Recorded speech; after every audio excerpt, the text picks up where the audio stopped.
Oke, nggak apa-apa nanti kita konfirmasi ulang ya. Ini yang jadwal yang saya baru terima itu hmm, ada yang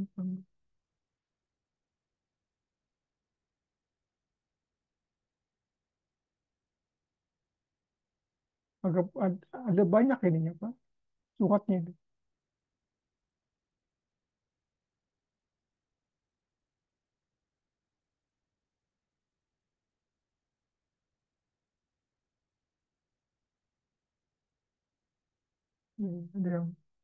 Ada yang jam 4 bingung saya ini. Ada yang suratnya jam 4 ya. Eh, ada yang tanggal jamnya jam 3, ada yang jam 2 ini. Mana yang benar di suratnya? Ya. Yang kalau yang memakai yang tadi ya, pakai yang tadi itu ya, kan? Buat yang ada tangan Pak Surya itu jamnya yang jam 2. Oke. Tadi kuliahnya tuh ada. Kuliah pukul berapa tadi? Yang sebelumnya. Belum ada, Pak. Karena Belum. apa namanya? Rupanya Pak Yitnonya juga ada ngisi di semester satu Oh gitu. Jadi tinggi. itu, makanya itu. Jadi ini kalau yang tadi ini ya, ini yang jam 2 ya, jam 2 sampai jam 3.40. Ini yang terakhir saya, apa, yang coba tanggal berapa ya. Nanti kita konfirmasi lagi. Supaya jelasnya ada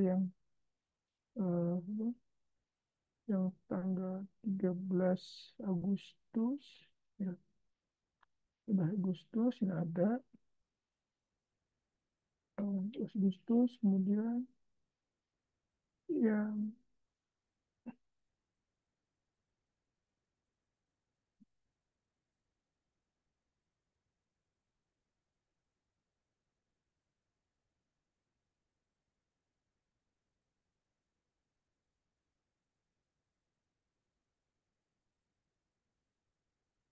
yang 14 Agustus. 14 Agustus itu yang pukul yang pukul 2 ya. Dan yang Dharma Suto ada pukul 3 ya. Ini jadi minggu. Ada yang pukul 4, pukul 23 nih. Jadi saya tanya lagi. Oke, Bapak. Ya, jadi eh, nanti minggu depan kita eh, online ya. Online. Offline ya. Ya, minggu depan soal kita hop yang offline. Jadi nanti kita tunggu jadwal dari mana? Dari jadwal yang benar dari program studi yang mana yang ada ada 3 macam ini soalnya dan suratnya itu tanpa ada tanggal misalnya tanggal kapan surat itu dirilis ya lepas dan apa apa. Jadi kita lanjutkan dengan kuliah ya. Ini silakan untuk kuliah pertama kelompok satu ya, kelompok satu dan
Misalkan kelompok satu presentasikan sekitar 50 menit ya, situ kita eh, diskusikan sekitar setengah jam ya, baru nanti kita tutup untuk sama-sama. Baik, terima kasih atas kesempatannya, Pak. Oke. Izin share screen dulu, Pak lah. Ya, silakan. Eh,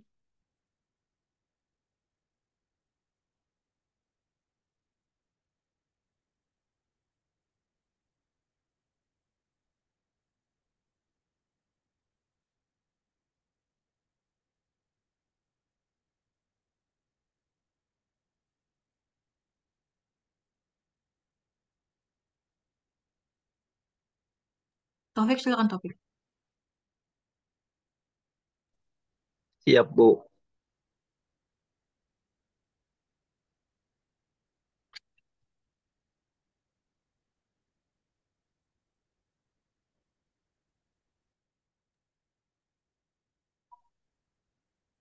Oke, baik. Assalamualaikum warahmatullahi wabarakatuh. Waalaikumsalam warahmatullahi wabarakatuh. Selamat siang semuanya menjelang sore pada hari ini. Perkenalkan kami dari kelompok satu, saya sendiri Taufikur Rahman dan Eka Puspitasari.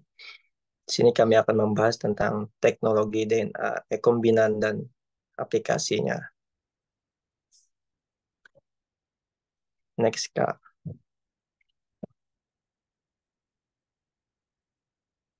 Next, Bu. Oke, nah, apa itu sih DNA rekombinan? Nah, seperti yang terlihat pada gambar itu, molekul DNA yang baru yang terbentuk dengan cara memasukkan sekuen DNA itu dari suatu organisme ke dalam vektor. Nah, di mana dalam konteks DNA rekombinan ini, vektor merupakan molekul DNA yang digunakan yaitu sebagai alat untuk mengintroduksi sekuen DNA asing ke dalam sel target. Nah, nah, vektor ini juga nantinya berfungsi sebagai kendaraan atau pengangkut untuk memasukkan gen yang diinginkan ke dalam organisme baru. Jadi pada yang garis merah itu di dilambangkan misalnya sebagai gen dari untuk dimasukkan ke dalam vektor yang menjadi rDNA atau rekombinan DNA.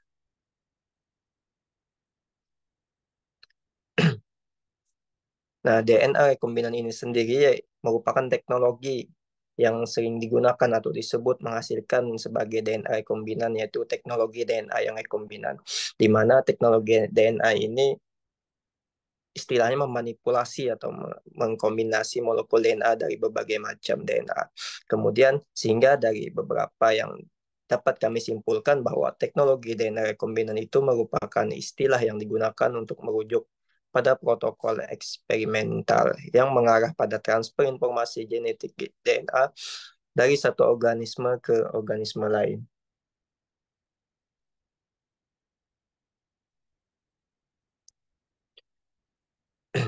Kemudian ini aplikasi teknologi DNA rekombinan pada bioteknologi. Ini prosedur aplikasinya, prosedur menggunakan. Yang pertama, produksi protein rekombinan, produksi obat-obatan melalui cloning gen. Ini beberapa aplikasinya ya, Pak. Kemudian identifikasi gen-gen yang berperan dalam kejadian penyakit, kemudian ada juga terapi gen, kemudian ada juga produksi bibit dari tanaman unggul, kemudian ada juga bidang forensik atau identifikasi pelaku kejahatan misalnya. Nanti aplikasinya ini akan dibahas oleh teman saya di akhir. Lanjut, Kak. Nah, ini beberapa contoh aplikasi teknologi DNA rekombinan di California pada tahun 2003, di mana ikan ini dapat dapat menghasilkan berbeda warna atau berbagai gen genetik yang berbeda dari biasanya. Nah, di Sacramento, sekelompok ilmuwan yang telah mengubah ikan ini secara genetik. Pada dasarnya, mereka mengambil ikan zebra biasa, menambahkan ubur-ubur genetik dan membuat ikan peliharaan yang bersinar dalam gelap. Jika ditempatkan di bawah sinar hitam, misalnya, ikan-ikan ini akan bersinar di dalam gelap tersebut. Nah, ikan-ikan ini juga mulai dijual pada tahun 2004 untuk dijadikan hewan peliharaan.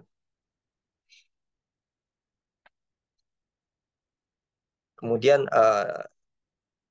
aplikasi yang selanjutnya yaitu terapi gen, di mana terapi gen ini digunakan untuk menyembuhkan balita yang menderita STI, mengambil sumsum tulang dari anak tersebut, kemudian menggunakan virus untuk membawa versi baru gen tersebut ke dalam sel-sel imun dari sumsum tulang.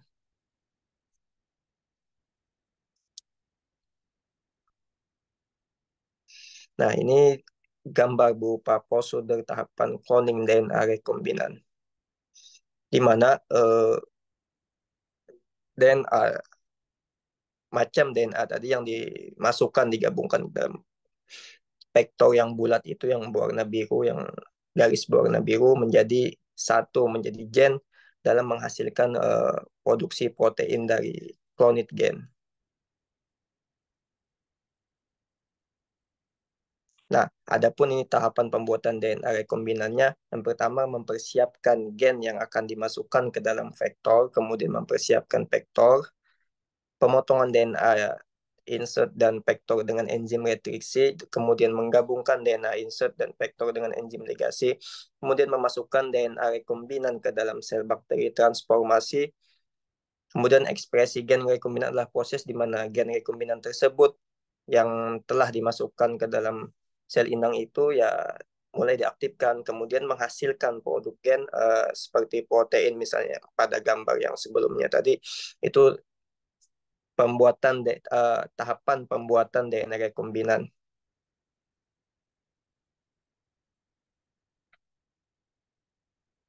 Next, Bu. Nah, ini untuk cloningnya, cloning DNA melibatkan. Adapun cloning DNA tersendiri ini melibatkan 5 komponen utama. Yang pertama ada DNA atau donornya, DNA pendonornya. Kemudian ada enzim matriksi. Nah, enzim ini nantinya sangat berperan, selalu ikut dalam penggabungan antara DNA gen DNA itu dengan vektor. Kemudian ada vektor atau plasmid atau bakteri faga yang digunakan untuk mengintroduksi gen yang dikloning ke dalam sel inang yang sesuai. Kemudian ada DNA ligas. DNA ligasi ini enzim yang digunakan untuk menggabungkan ujung vektor dan DNA donor untuk menghasilkan DNA rekombinan. Kemudian ada juga sel inang yang pada umumnya bakteri atau sel ragi. Nah, vektor atau plasmid itu sendiri yang telah disisipi DNA atau donor tersebut atau DNA asing yang dimasukkan kemudian disebut sebagai vektor plasmid rekombinan. Nah, vektor rekombinan ini juga dimasukkan ke dalam sel inang nantinya untuk menghasilkan jumlah DNA rekombinan dalam jumlah yang banyak.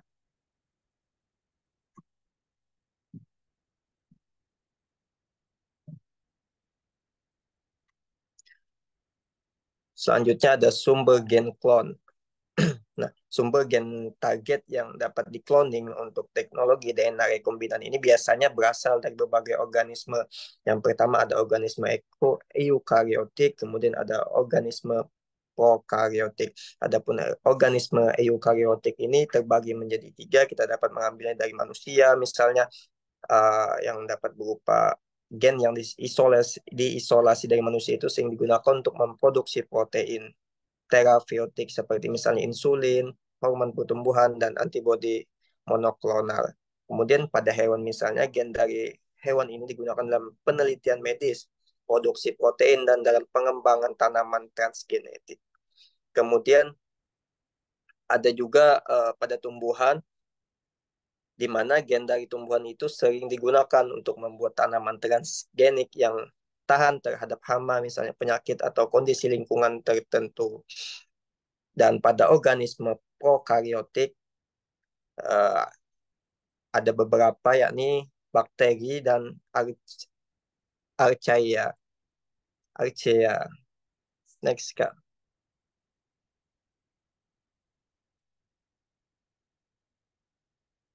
Kemudian ada juga virus, ini yang sumber gen cloningnya. Ada juga virus yang pertama ada virus hewan, di mana gen virus ini digunakan dalam terapi gen atau untuk mempelajari interaksi antara virus dan inang. Kemudian ada juga bakteriofag, di mana gen dari virus yang menginfeksi bakteri ini sering digunakan dalam teknologi DNA rekombinan. Kemudian yang kedua, organisme rekombinan sebelumnya, yaitu plasmid rekombinan, di mana plasmid yang sudah dimodifikasi itu kemudian dan dia itu mengandung gen dari berbagai sumber, juga bisa menjadi sumber gen target untuk cloning yang lebih lanjut atau berikutnya.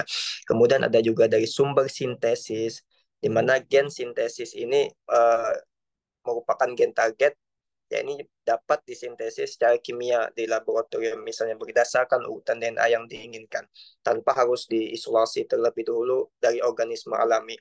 Dan ini juga sering digunakan ketika gen alami itu sulit untuk diisolasi atau dimodifikasi. Jadi bisa menggunakan sumber sintesis. Selanjutnya untuk digesti dan ligasi. Nah, digesti itu sendiri diartikan sebagai proses pemotongan DNA atau menggunakan enzim retriksi, di mana ini dikenal sebagai enzim endonuklease retriksi, di mana enzim-enzim ini bekerja dengan cara mengenali urutan DNA tertentu serta memotong molekul DNA atau di sekitar urutan tersebut. Dan ligasi juga termasuk proses di mana fragmen DNA yang telah dipotong dengan enzim retriksi kemudian disambungkan kembali untuk membentuk molekul DNA baru.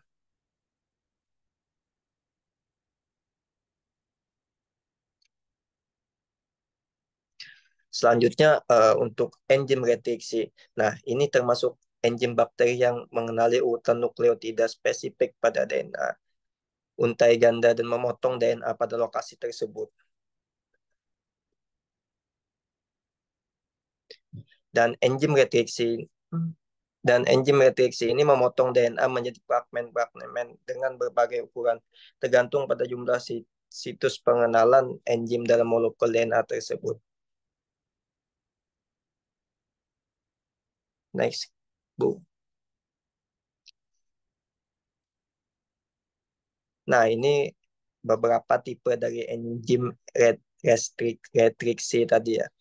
Yang pertama itu ada tipe ini, untuk tipe 1 dan 3 ini dia itu berperan untuk memotong DNA tapi kurang presisi. Kemudian dia itu tidak digunakan untuk memanipulasi DNA.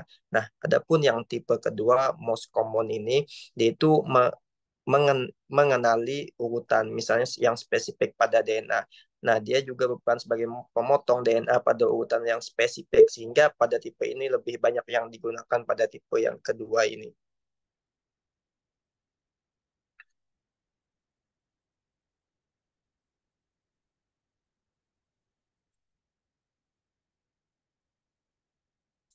Kemudian ini masih tentang digesti dan ligasi. Pada umumnya, urutan DNA yang dikenali oleh enzim retriksi tersebut merupakan urutan DNA palindrom atau yaitu urutan DNA yang sama bila dibaca arah 5 aksen sampai 3 aksen atau 3 aksen sampai 5 aksen. Nah, misalnya contoh pada enzim retriksi ini, pada gambar tersebut, dia itu sama-sama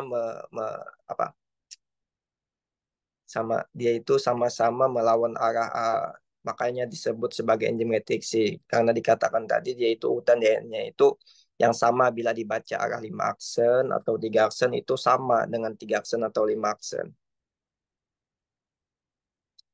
Untuk E. coli itu jenis enzimnya. Kemudian untuk pemotongan DNA dengan enzim retriksi dapat menghasilkan fragmen DNA. Nah, ini ada beberapa enzim retriksi yang dapat dihasilkan dari fragmen DNA. Yang paling dominan itu yang stikin,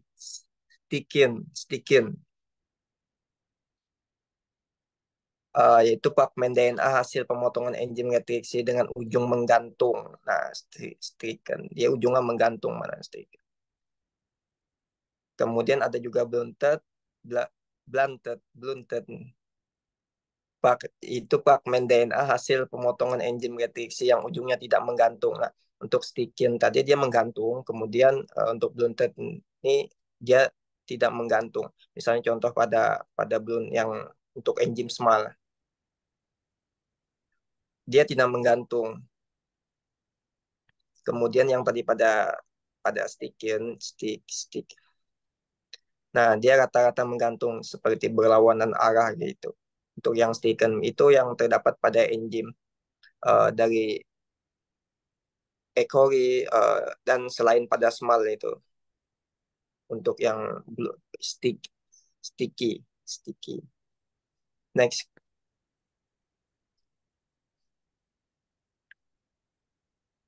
Dan untuk ligasi, nah ligasi ini pembuatan molekul rekombinan buatan, di mana DNA ligasi itu dari E. coli atau enzim coli yang diinfeksi oleh virus VAX-T4 mengkatalis pembentukan ikatan fosfodiester antara dua ujung yang tumpul. Jadi yang pada gambar di sebelah itu, di mana DNA ligasi ini berperan sebagai dari E. coli yang diinfeksi oleh virus tadi untuk mengkatalis pembentukan ikatan fosfodiester.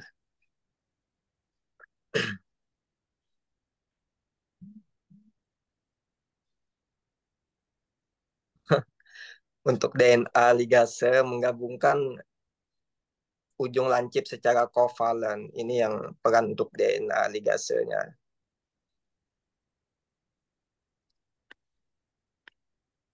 Masih ulun kan Ibu?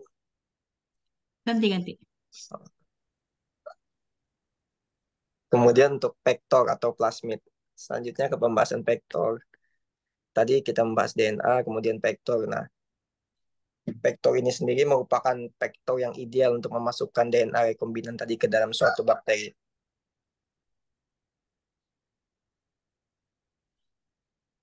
Terdapat dua jenis plasmid. Yang pertama ada vektor atau plasmid cloning, kemudian ada vektor plasmid ekspresi. Ini gambar sel yang dimasukkan oleh vektor dan gen tadi. Next, Bu.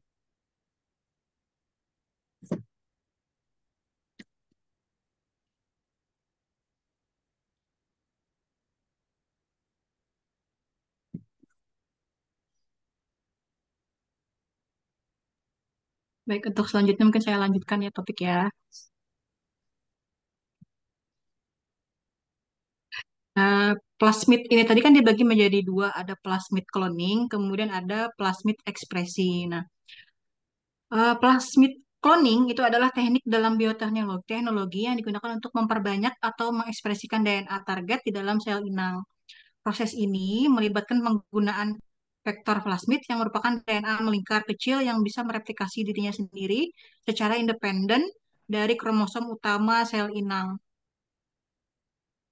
Nah, plasmid cloning itu berfungsi hanya sebagai pembawa gen asing tapi tidak memiliki perangkat untuk mengekspresikan gen sisipan tersebut menjadi protein. Kemudian sedangkan plasmid ekspresi itu adalah jenis plasmid vektor yang dirancang khusus untuk mengekspresikan gen target dalam sel inang. Menghasilkan protein yang dikodekan oleh gen tersebut. Plasmid ini digunakan untuk memproduksi protein secara efisien dalam sel inang seperti bakteri, ragi, atau sel mamalia. Nah, plasmid ekspresi dapat berfungsi sebagai plasmid cloning, sekaligus dapat mengekspresikan gen sisipan karena memiliki perangkat untuk ekspresi gen, serta berfungsi mengekspresikan protein dalam sel. Selanjutnya, transportasi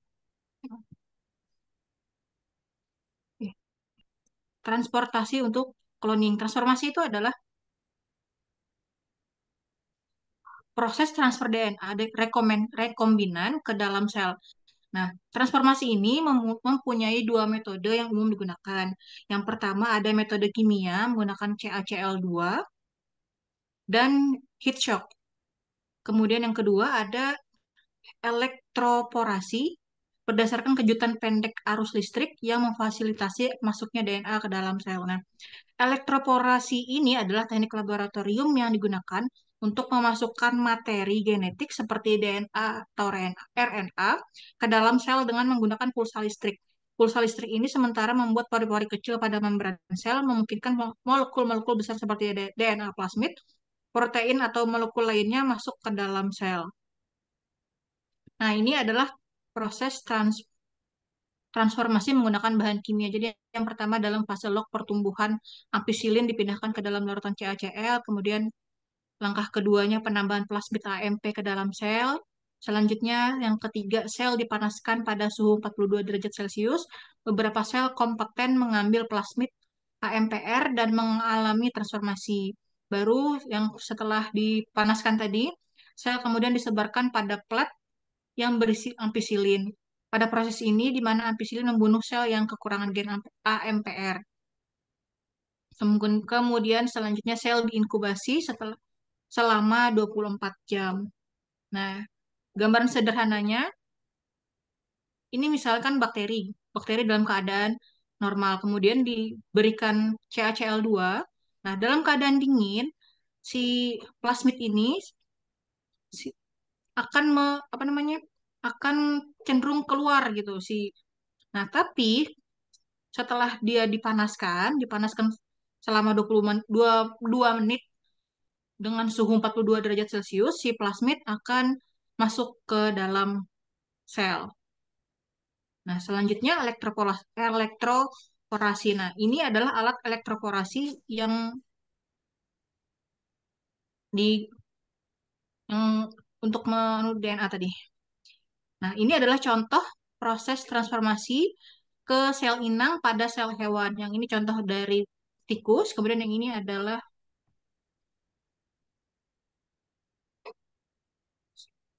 selanjutnya ini adalah contoh transformasi ke sel inang pada sel tumbuhan.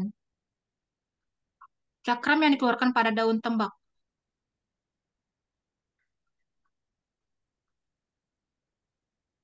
Cakram dari tanaman ini, cakram yang dikeluarkan pada daun tembakau, kemudian ada cakram daun tersebut,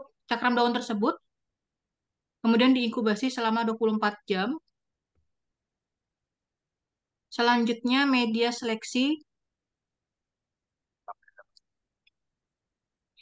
seleksi hanya untuk sel tanaman yang memperoleh DNA dari bakteri. Selanjutnya menjadi sebuah tanam. Selanjutnya muncul tunas. Setelah muncul tunas, pemindahan tunas ke dalam media yang merangsang akar. Kemudian tanam bibit yang berakar menjadi sebuah tanaman dewasa yang membawa transgen yang awalnya ada di dalam bakteri. Nah, berikut adalah aplikasi teknologi DNA rekombinan di bidang kesehatan. Yang pertama ada insulin. Insulin merupakan hormon yang terdiri dari rangkaian asam amino dihasilkan oleh sel beta kelenjar pankreas dalam keadaan normal. Bila ada rangsangan pada sel beta, insulin disintesis dan kemudian disekresikan ke dalam arah sesuai kebutuhan tubuh untuk keperluan regulasi glukosa darah. Secara fisiologis, regulasi glukosa darah yang baik diatur bersama dengan hormon glukagon yang disekresikan oleh sel alfa kelenjar pankreas. Dan ini adalah contoh video dari proses insulin.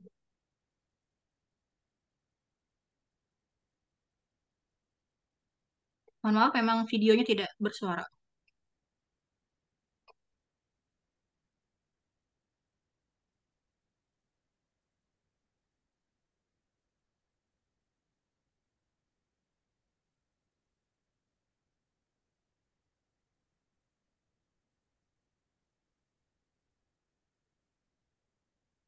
Nah, plasmid diisolasi dari bakteri E. coli dan kemudian di dalam plasmid disisipkan gen insulin.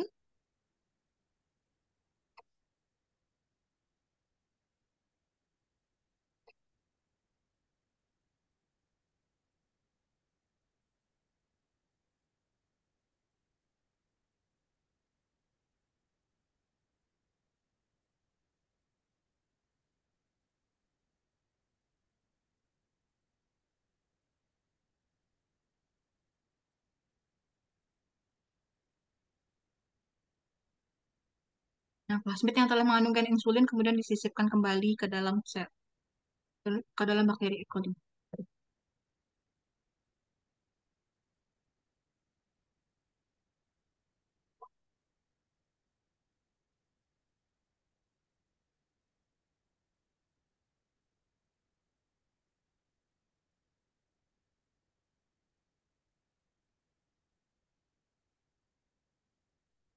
Ya.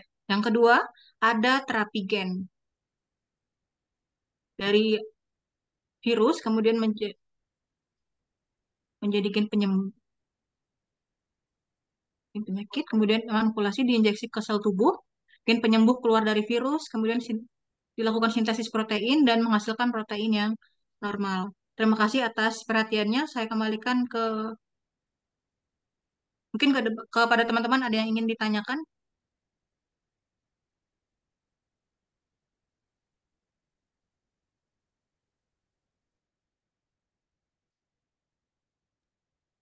Ya break sebentar ya karena ada azan.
Ya mungkin bisa kita lanjutkan lagi.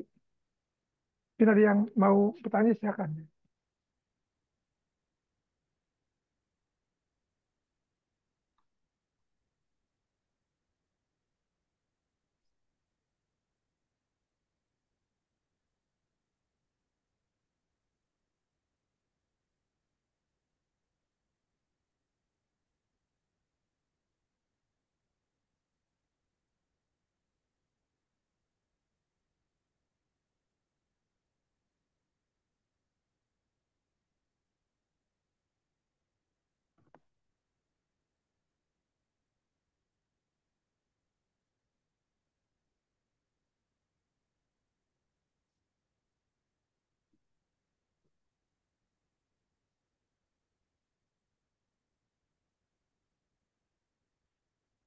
Eh, saya tanya Mbak Eka,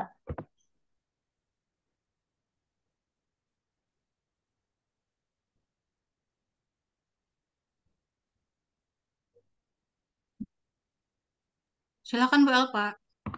Oh iya, terima kasih atas waktunya. Assalamualaikum warahmatullahi wabarakatuh. Dalam Eh, yang ingin saya tanyakan di sini tadi pembahasannya tentang teknologi ini ya, rekombinan. Nah, dalam kehidupan sehari-hari itu sebagai orang awam ini seperti apa gitu fungsi dari teknologi ini? Oke, terima kasih itu saja.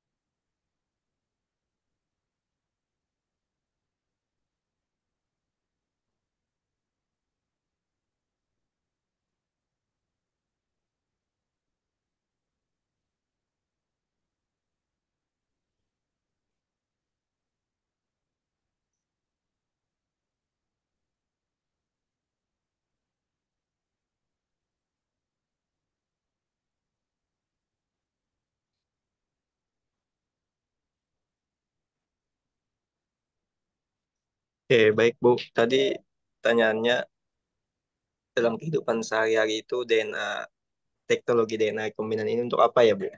Ya, contohnya dalam hal apa? Oke. Ya. Tadi ada di kami sudah berikan contoh yang video tadi di mana dalam dunia kesehatan itu ada pembuatan insulin misalnya tadi di mana yang itu dalam dalam sehari-hari aja dalam bidang kesehatan teknologinya dalam pembuatan insulin tadi ada videonya yang kami tayangkan tadi kemudian ada juga yang biasa banyak orang makai itu persilangan antara jenis-jenis hewannya kayak hewan untuk hewan-hewan yang bibit unggul misalnya pada lele itu banyak yang eh, lele jumbo disilangkan dengan lele-lele yang lain gimana agar menghasilkan lele yang berkualitas sehingga harganya juga terbilang mahal. Padahal lele padahal lelenya itu satu atau hanya dua lele aja yang terkena misalnya. Kemudian diambil lagi di menggunakan teknologi DNA ini menghasilkan lele yang lebih unggul lagi gitu, yang lebih berkualitas lagi. Banyak sih untuk dan sekarang juga pada ikan-ikan itu banyak termasuk kayak ikan lele, ikan nila dan lain sebagainya. Ini Boyka untuk menambahkan dipersilakan. Tadi ada yang Boyka yang video yang tadi yang kita tampilkan tadi itu yang salah satunya proses pembuatan insulin itu.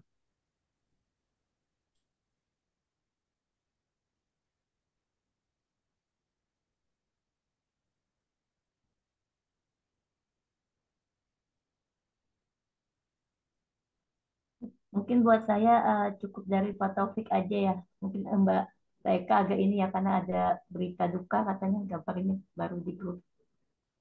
Cukup terima kasih jawabannya Pak Taufik.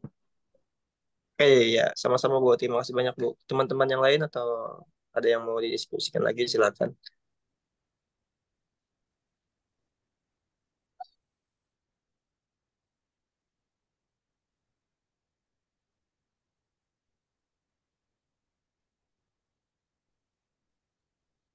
Bertanya Pak Taufik. Monggo Bu, silakan. Terkait dengan yang tadi penerapan teknologi DNA rekombinan ya, misalnya tadi dicontohkan pada ikan tadi misalnya. Ada resiko nggak yang mungkin terjadi misal dari penerapan teknologi DNA rekombinan pada ikan tadi? Terima kasih.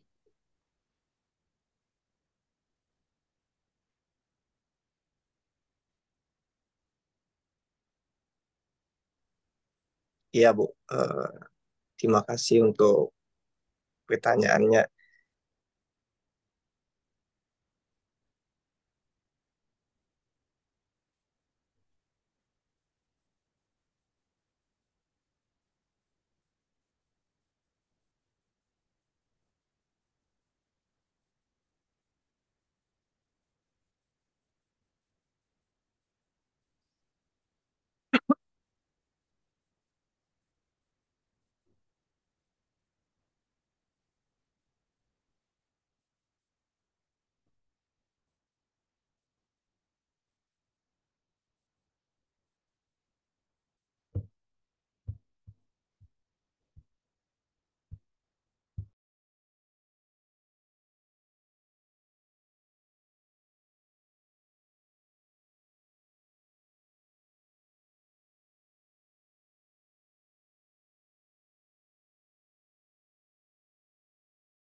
Ya maaf Bu, tadi suara ulun kayaknya ke mute deh. Ya lah, Bu.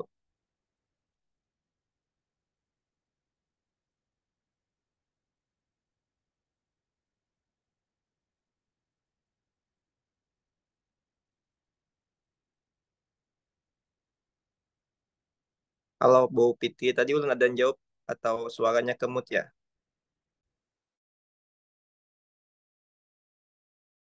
Iya Pak, tidak Bisa terdengar. dibuka topik suaranya tadi belum terdengar. Oh iya, berarti ke mute tadi ulun berbicara. Oke. Nah, untuk resiko, tadi kan pertanyaannya resiko itu ya, resikonya itu bisa terjadi kepunahan spesies asli atau tidak.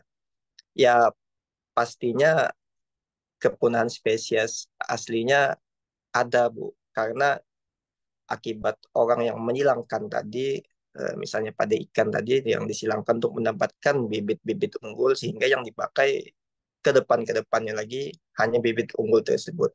Sehingga untuk keaslian spesies dari hewan tersebut atau ikan tersebut tadi itu kadang jarang digunakan lagi. Dan bahkan kalau untung nih untuk teknologi yang tadi rekombinan penyilangan ini tadi ya sampai kita bisa sampai dapat ikan yang berwarna kayak yang tadi yang dijelaskan kelompok kami tadi yang di slide yang pertama ada ikan yang berwarna itu.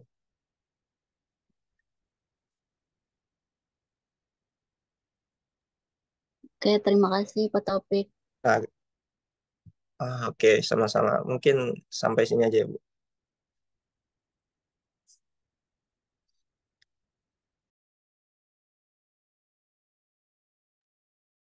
Silahkan kepada teman-teman yang lain, ada yang mau didiskusikan lagi.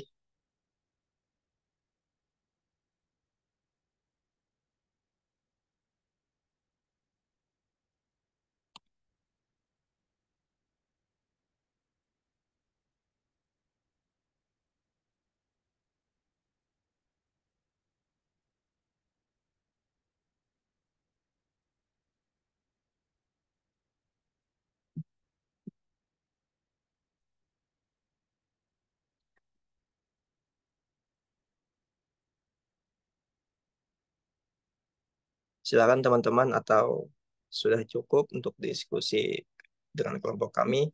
Itu Pak Rahmat angkat tangan tuh. Yang pertama. Oke, silakan Pak Rahmat. Ya, baik. Terima kasih atas kesempatannya. Yang ingin saya tanyakan tadi kan ceritanya, tadi contohnya adalah bakteri E. coli. Jadi dari bakteri E. coli, terus diambil plasmidnya. Nanti dari bakteri yang lain, tadi gambarnya lo diambil DNA yang akan kita kendaki, lalu dimasukkan ke dalam plasmid dari E. coli tadi untuk menjadi DNA rekombinan. Nah, yang saya tanyakan itu, kalau DNA tadi, potongan DNA tadi bisa dimasukkan ke plasmid. Jadi apakah plasmid ini semacam DNA begitu atau bagaimana kira-kira dari penjelasan kelompok satu? Oke, itu pertanyaan saya. Terima kasih Pak Taufik.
Tadi Rahmat yang nanya ya. Boleh diulang lah Rahmat. Tadi ulang keluar nih, keluar semua tadi. Apa tadi pertanyaannya Rahmat? Ya, baik. Tadi kan ada ditampilkan eh, salah satu cara untuk melakukan DNA rekombinan. Tadi kan ada diambil bakteri E. coli kan tadi. Nah, bakteri E. coli tadi diambil plasmidnya sebagai vektor tadi. Kemudian plasmid itu tadi disisipi potongan DNA dari sel yang lain gitu. Nah, karena DNA dari sel yang lain tadi bisa dimasukkan ke dalam plasmid E. coli, lalu apakah artinya plasmid itu sebuah DNA juga gitu? Hmm.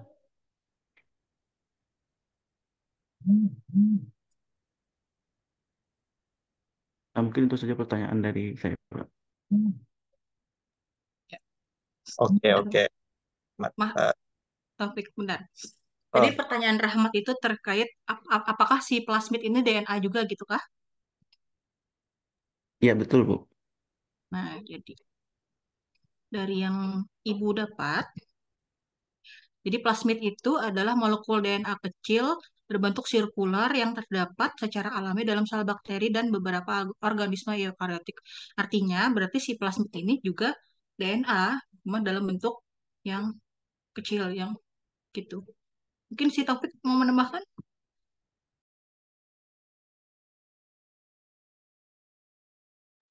sedikit menambahkan. Eh, jadi kita kita pahami dulu yang apa sih plasmid itu. Nah, plasmid itu sendiri termasuk juga molekul DNA yang ekstra kromoral yang dimana ditemukan pada bakteri E. coli. Jadi kalau tadi apa pertanyaannya tadi kan kalau E. coli itu masuk berarti juga disebut plasmid, molekul DNA ya, ya memang disebut juga sebagai molekul DNA-nya tersebut. Cuman itu saja sih dari tambahan ulun. Mungkin nantinya Bapak bisa menjelaskan lebih detail tentang ini.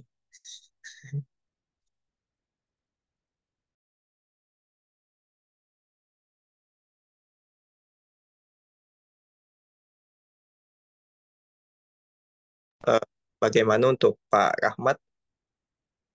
Masih bingung kah?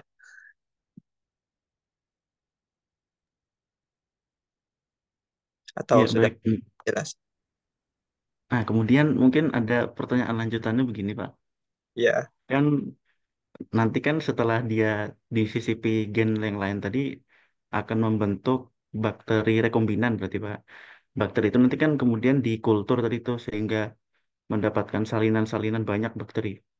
Kemudian nanti yang diambil itu apakah si plasmid rekombinannya tadi, atau eh, dalam plasmid tadi kan ada sisipan gennya tadi, Pak. Yang kita ambil sebagai, misalkan kita mau nanam, tadi ikan misalkan, ikan nila misalkan. Nilainya kan jadi banyak tuh, nilai rekombinannya misalkan. Kalau kita mau memperbanyak nilai hasil cloning, hasil DNA rekombinan tadi, kita mengambil plasmidnya kah atau mengambil DNA yang potongannya tadi, Pak? Mengambil seutuh seplasmidnya tadi atau cuman DNA-nya aja, Pak, yang sepotong tadi?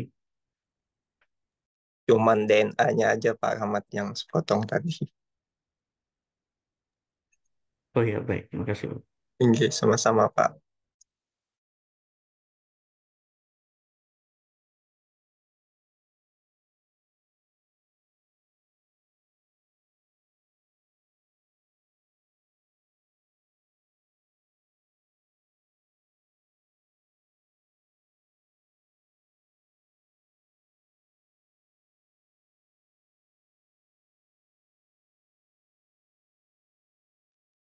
Oke, teman-teman, ada yang ingin didiskusikan lagi karena sudah beberapa ini sudah lewat ya waktu diskusi kita ya Bu Eka. Jadi selanjutnya kami serahkan ke Bapak untuk pembahasan lebih lanjutnya tentang tek- teknologi DNA rekombinan ini. Terima kasih Pak Taufik Rahman dan Ibu Eka Puspitasari ya yang sudah mempresentasikan teknologi DNA rekombinan dan aplikasinya, ya. Walaupun tadi eh, sangat eh, sangat apa, lugas ya, karena sangat lugas jadi tidak ada beberapa yang tidak terlalu detail ya. Tidak apa-apa, jadi ada beberapa langkah yang mungkin tadi tidak sempat terangkan dengan eh, baik ya, yang misalkan situ yang mungkin yang terlompat gitu dari yang apa, dari yang urutan dari langkah-langkah ini. Langkah-langkah dalam proses pembentukan DNA rekombinan, ya, sehingga menimbulkan pertanyaan dari Pak Rahmat Saifuddin tadi. Yang pertama itu ketika dipotong DNA-nya, itu kan lalu dia di eh, di klon ya, di klon ke plasmid. Nah, sebelah ya plasmid. Nah, plasmid itu sebenarnya yang dipakai bukan plasmid yang istilahnya adalah plasmid itu adalah seperti bentuk alaminya. Jadi misalkan seperti apa ya? Eh, Misalkan kita apa ya contohnya yang lebih yang lebih mudah itu misalnya gini. eh, Kita menggunakan usus ban sepeda misalkan ya. Ya, jadi usus ban sepeda itu plasmid. Nah, kemudian kita ingin me- melempar batu dengan usus usus sepeda gitu loh. Jadi usus sepeda itu harus kita modifikasi, ya, kita modifikasi, ya kan, ditambah dengan bantalan, baru kita bisa menaruh menaruh batu untuk kita lontarkan atau kita bikin ketapel, ya. Jadi asal mulanya itu dari usus ya, dari ban dalam itu, dari ban suatu. Nah, jadi plasmid itu harus dimodifikasi dulu itunya.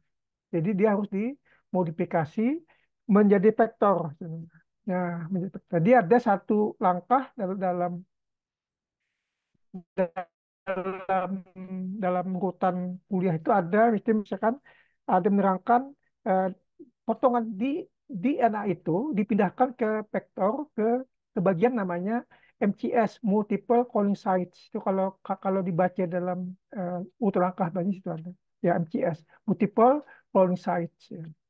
Dia tempat untuk menaruh potongan DNA asing gitu. Nah, kemudian bagaimana cara, tadi itu Pak Ahmad tanya, bagaimana cara memilihnya, ya, memilih mana yang vektornya yang berisi DNA yang kita masukkan, ya, itu ada menggunakan selectable marker, selectable marker, ya, selectable marker. Kemudian, nah,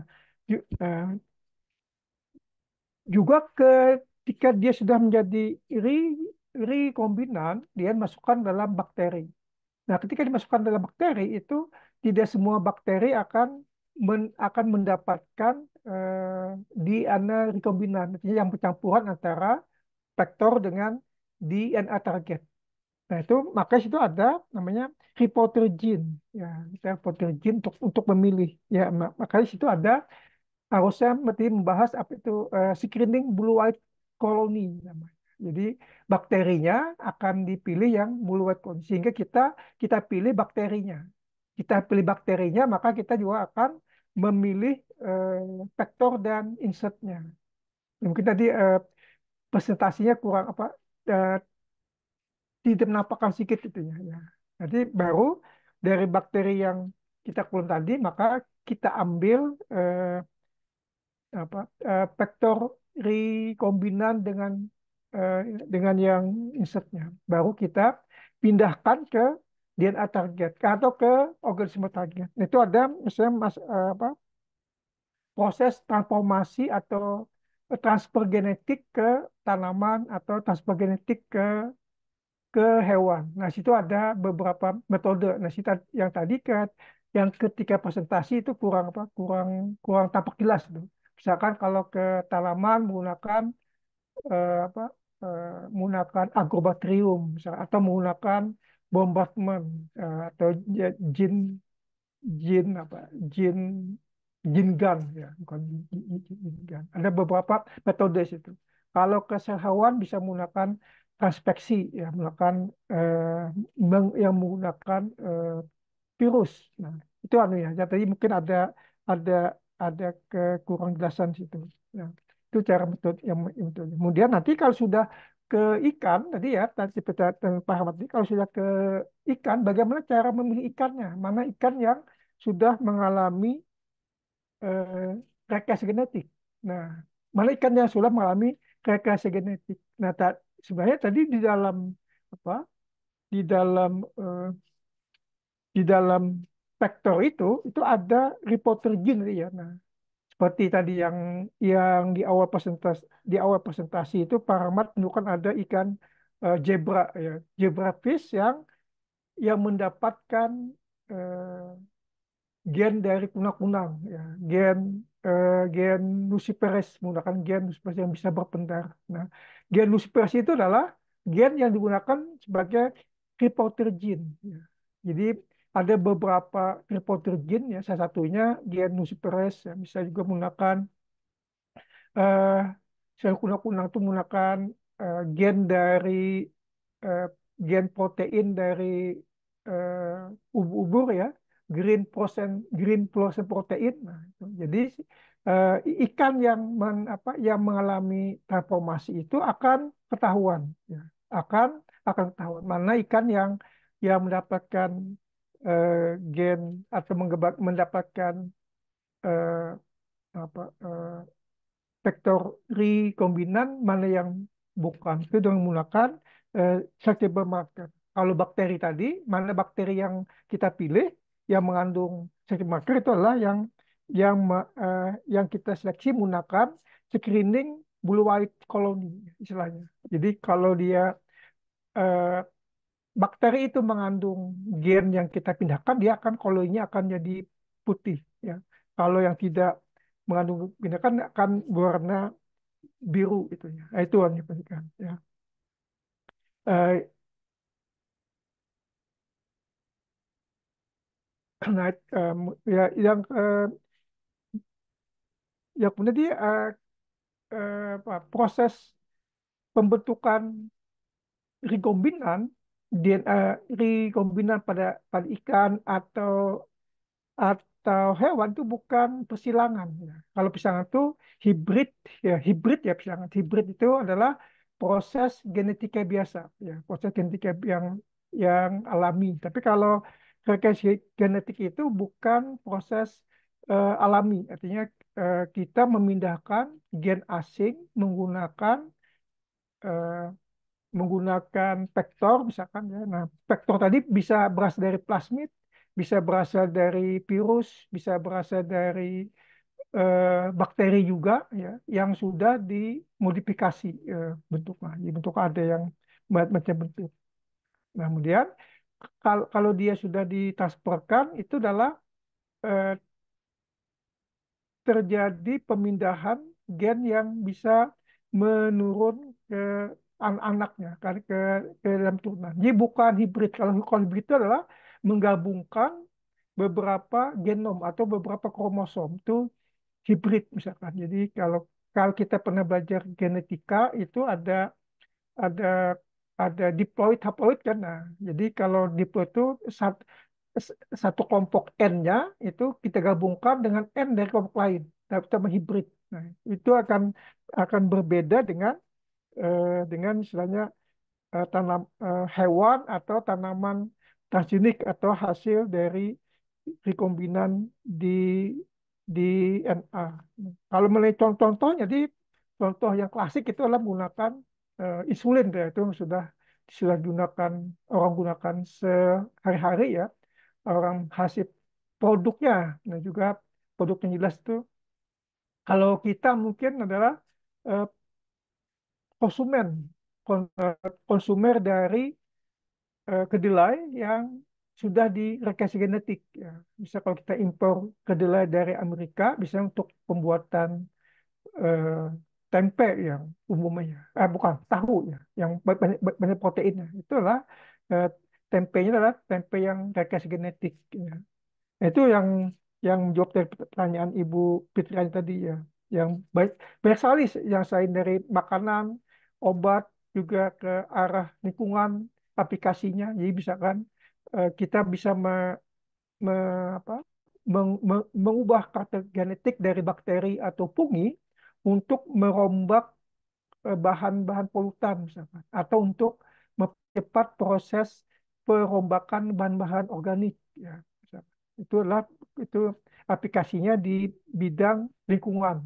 Cuman karena apa karena apa namanya karena eh, bahannya tidak terlihat ya, bahannya tidak terlihat sehingga kita tidak tahu tampaknya. Tapi kalau kita misalkan di Indonesia itu ngasih label ya, label kalau kita kan biasanya label halal ya. Nah, kalau di luar negeri itu label GM ya. Ada bisa makanan itu kasih label GM misalnya, berarti genetically modified food misalkan. Kalau kita kan labelnya halal ya, nah kalau label dia halal. Kalau sana nggak, label GM. Nah berarti kalau kita tahu ada label GM, berarti kita tahu itu adalah genetically modified food. Itu yang bisa kita rasakan dalam kehidupan yang sehari-hari ya. Itu yang pertanyaan eh, asal dari eh, Ibu Fitriani itu ya. Nah, bukan, maaf, dari Ibu Nur Elpa. Nah, kalau Ibu Fitriani itu apa resikonya? Nah, tadi Pak Taufik ya, menjawab ada beberapa resiko. Tadi misalkan bisa menghilangkan eh, apa genetik asli dari organisme yang apa kita modifikasi. Ya. Kalau itu kita lepas di alam tanpa suatu regulasi. Ya. Mungkin kalau di Indonesia tidak terlalu jelas ini regulasinya. Ya. Mungkin nanti dibahas di pertemuan mengenai aspek sosial bioteknologi. Nah, yang menjadi masalah adalah DNA rekombinan itu dia tidak hanya bisa mengubah atau ditransferkan ke organ target nih. Misalkan gini, kita menargetkan padi misalkan. Padi kita ubah jadi eh, jadi peningkatan kandungan asam amino ya, atau tahan terhadap gulma misalkan gennya. Nah, lalu itu kalau kan padi itu tanamannya bisa menyerbuk silang ya, apa bisa polennya bisa ke, ke, ke daerah sekitar ya tempat. Nah itu polen tadi itu bisa membawa gen tahan terhadap herbisida. Ya. Nah akibatnya itu bisa terjadi apa namanya loncat antar jenis. Ya. Di gen itu bisa pindah ke antar jenis tanaman. Misalkan dari padi ya dia bisa pindah ke gulma lain. Nah, sehingga gulma tadi yang harusnya bisa kita musnahkan dengan herbisida, maka dia bisa menjadi tahan terhadap herbisida. Nah, itu jadi apa? Atau menjadi di diterima oleh tanaman invasif, ya, tanaman invasif atau hewan-hewan invasif. Nah, hewan-hewan invasif ini dia akan berkembang secara cepat, banyak dan bisa menekan komunitas atau populasi tanaman asli.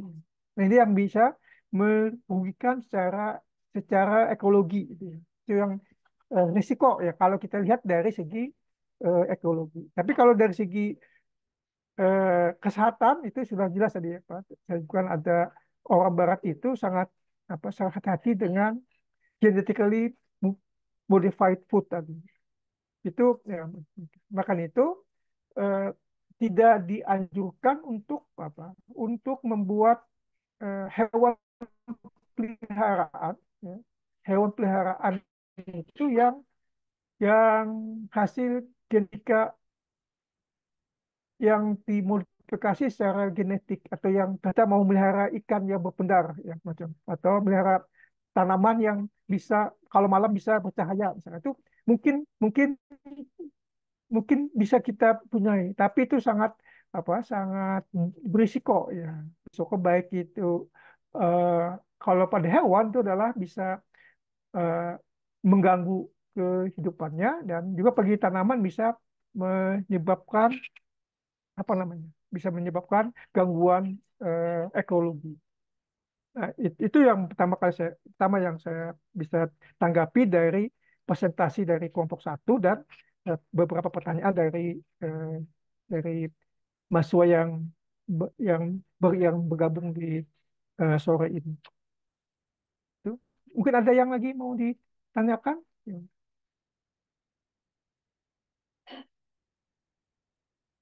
Ada kah yang mau tanyakan? Mau tanya Pak, Ya, syarat tapi.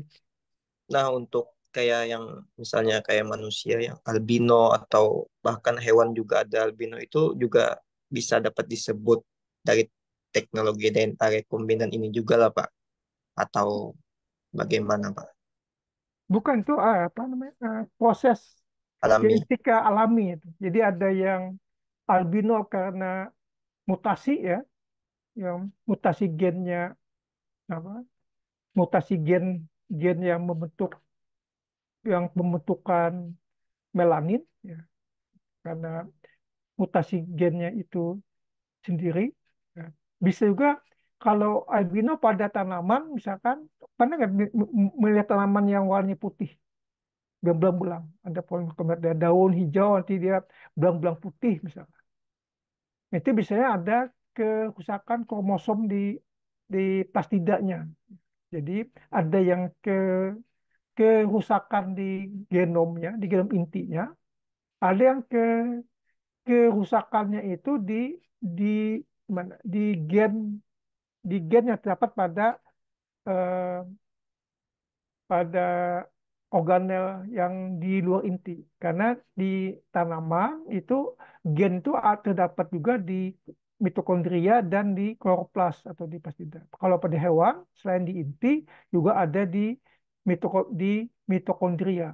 Nah, kalau pada yang yang yang pada hewan itu kalau dia mutasinya di gen inti ya itu yang bisa diturunkan ya yang bisa diturunkan tapi bisa juga munculnya itu bukan karena bukan bisa diturunkan ya, tapi karena ada proses apa namanya nanti kalau kita belajar genetik ada istilahnya transposisi ya mungkin tidak pernah dengar ya istilah transposisi. Jadi ada beberapa bagian gen kromosom yang bisa pindah-pindah antar tempat. Ada yang istilahkan misalnya transposon. Nah ini kalau dia mengalami albino itu dia tidak diturunkan secara langsung, apa tidak tidak seperti albino biasa seperti pada albino yang kita kenal pada manusia itu kan resesif ya karena resesif dan terletak gennya itu di inti sel. Ya. Kalau ini enggak, kalau ini dia eh, bisa juga. Ya. Jadi ada yang ada beda. Sama seperti kita apa memperhatikan beberapa hasil pertanian misalkan semangka tanpa biji, anggur tanpa biji, ya bagi yang tanpa biji itu sebenarnya bukan rekayasa genetik gitu. Itu hanya adalah hasil itu bukan rekayasa genetik atau transgenik bukan hasil dari DNA rekombinan tapi itu hasil dari hibrid ya. Jadi hibrid tadi itu bisa apa bisa menghasilkan albino bisa menghasilkan tanamannya lebih besar buahnya atau bisa jadi tanpa biji ya menghibridkan jadi seperti kan Pak topik tadi tentang lele hibrid nah itu memang betul lele hibrid tapi itu bukan rekayasa genetik jadi persilangan nah persilangan antar jenis atau beda beda spesies misalkan lelenya nah itu bisa membuat lele itu besar-besar ya besar-besar itu hibrid itu jadi menggabungkan kalau hibrid itu adalah kita menggabungkan antara sel sel betina dan sel jantan dari spesies yang berbeda atau kultivar varietas yang berbeda. Ya, itu hibrid. Jadi sel dengan sel kita gabungkan. Tapi kalau rekayasa genetik itu kita memindahkan sepotong DNA. Jadi hanya sepotong di DNA ke organisme target. Ya. Tadi yang seperti insulin kan, insulin itu diambil dari gen manusia, ya, gen manusia yang diambil, gen insulin manusia, lalu dipindahkan ke bakteri. Nanti bakteri yang akan menghasilkan enzim insulinnya. Ya. Nah, jadi bakteri mengambil gen dari manusia. Kalau hibridnya nanti kan yang tidak mungkin antara hibrid sel manusia dengan sel bakteri. Ya, yang nggak ada. Itu bedanya antara hibrid dengan rekayasa genetik. Ya, mungkin itu Pak, Pak, Pak Topik. Ya, bisa kan? Oke, Pak. Terima kasih, Ya, Pak. ya sama. Mungkin lagi yang mau ditanyakan? Izin bertanya, Pak. Silakan, Pak Niko. Tadi kan menarik yang saya pikir yang tadi itu juga apa rekayasa genetika ternyata hibrid gitu, Pak. Ya, betul. Artinya kan apa DNA-nya berubah tapi melalui sel bukan bukan editing Betul. DNA-nya Ya, itu sendiri ya, gitu ya. Nah, ya. kalau kalau dilihat dari luar, bisakah kita membedakan yang mana yang DNA editing, yang mana yang hibrid, dan kalau dari sisi dampak atau efek samping misalnya dari teknologi ini, misalnya yang untuk yang kaitannya dengan pangan, adakah perbedaan dari sisi dampaknya gitu, Pak? Terima kasih. Nah, terima kasih. Kalau dari luar, dari morfologi kayaknya susah untuk membedakan. Jadi kita harus cek anunya, harus cek kromosomnya. Ya, misalnya tadi hi- hibrid misalkan. Eh, Kita bisa cek eh, ploidi ploidinya, misalkan semangka tanpa biji misalkan ya. Nah, itu kita lihat misalnya kalau normalnya kan 2N misalkan. Nah, dia bisa 3N. Nah, dia bisa 3N. Kita bisa bisa cek dari jumlah kromosom.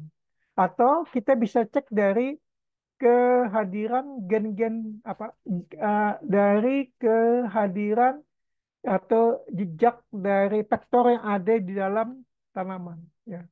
Jadi kan vektor itu kan apa gen asing, ya, gen asing yang masuk ke suatu organisme. Nah, kita bisa cek, ya. Cara paling mudah pakai PCR, misalnya kita bisa cek. Nah, ini ya, berarti ada, misalkan tadi kan kita dikenal dalam vektor itu ada MTS, ada gen marker, acceptable marker, ada reporter gene, ya. Nah, itu gen-gen itu kan gen-gen asing bagi target. Nah, itu bisa bisa kita cek gitu. Ada nggak di dalam DNA organisme tersebut itu gen-gen tersebut. Nah, itu bisa itu. Tapi kalau dari luar kita agak susah. Maka sering apa? Sering masyarakat umum agak bingung antara rekayasa genetik dengan hibrid eh, biasa. Kalau dari dampaknya ya eh, dampak dampak kesehatan dan dampak risiko ekologi itu ya pada apa? Dengan rekayasa genetik tadi. Karena kenapa? Karena rekayasa genetik tadi dia kita memasukkan gen-gen asing. Ya. Gen asing itu tidak jelas apa harus belum belum terbukti dia benar-benar aman atau belum terbukti dia benar-benar berbahaya. Itu yang pertama. Eh, Efeknya ya. Yang kedua, gen-gen tersebut bisa pindah seperti yang ucapan tadi. Bisa pindah antar spesies. Ya, misalkan dari padi yang kita unggulkan, dia bisa pindah ke gulma atau ke tanaman lain melalui hasil hibrid juga, melalui dari apa perpindahan secara apa apa isinya persilangan, ya, melalui persilangan, persilangan misalkan dia bisa itu yang jadi kalau dari segi keamanan lebih aman hibrid, ya. Cuman dari segi pengendalian karakter yang kita inginkan itu lebih mudah memakai rekayasa genetik daripada hibridnya. Mungkin itu yang bisa saya sampaikan, Pak. Terima kasih, Pak. Ya,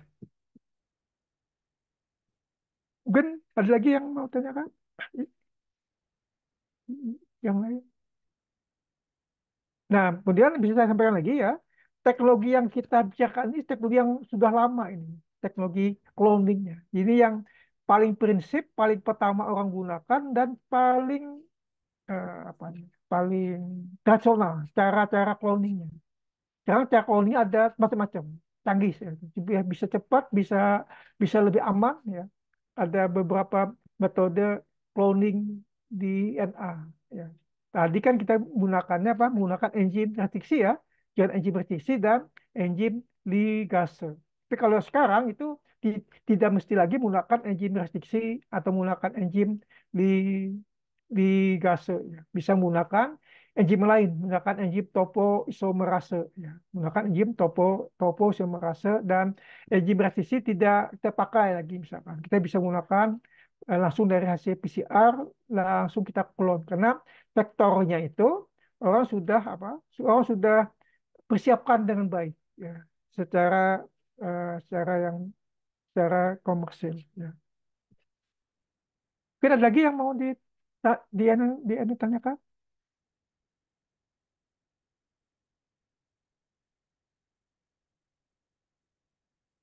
Tidak ada. Nah, untuk yang kuliah minggu depan cek ini ya, Pak. Urutan materi yang dibahas ya. Itu ada otomatis kan kalau di mana di dalam i dalam e-learning ada urutan materi yang dibahas ya, Pak. Apa saja supaya usahakan se selengkap mungkin apa yang dibahas di sana ya. Kan itu urutan bahas. Mungkin yang minggu depan kelompok kedua nanti bisa dicek lagi di di e-learning apa urutan materi yang kita bahas sehingga bisa cukup waktu untuk dipresentasikan sekitar 50 menit ya untuk presentasi setengah jam diskusi 15 menit tanggapan dari atau diskusi dengan kelas semuanya.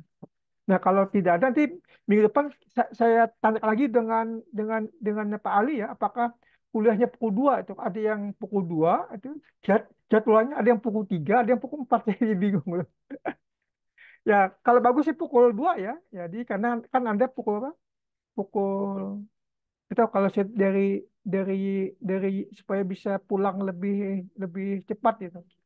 Karena kalau pukul 2 pukul 3 Anda Pak Sitno pukul 4 ya. Saya lupa itu Pak Sitno. Saya sama aja sih sebenarnya. Nanti saya cek dulu eh, jadwal pastinya. Kita tuh yang pakai yang mana itu. Soalnya jadwal yang dikasihkan tuh tanpa ada tanggalnya. Tanggal berapa jadwal itu dirilis. Itu saya bingung. Ada kita. Oke. Baiklah itu kita ucapkan terima kasih ya kepada kelompok satu Pak Taufikur Rahman dan Ibu Eka Puspitasari yang sudah berselesai dengan sebaik ya. Kita kasih applause ya pada mereka semuanya. Oke, kasih applause ini untuk mereka. Oke. Jadi mudah kita bisa ketemu lagi minggu depan ya eh, dalam untuk untuk kelompok dua ya. Oke. Terima kasih. Ya, eh, untuk itu pertemuan hari ini kita tutup mengucapkan hamdalah. Amin. Assalamualaikum warahmatullahi wabarakatuh. Waalaikumsalam warahmatullahi wabarakatuh. Saya mohon diri ya, lift ya. Terima kasih, Pak. Sama-sama.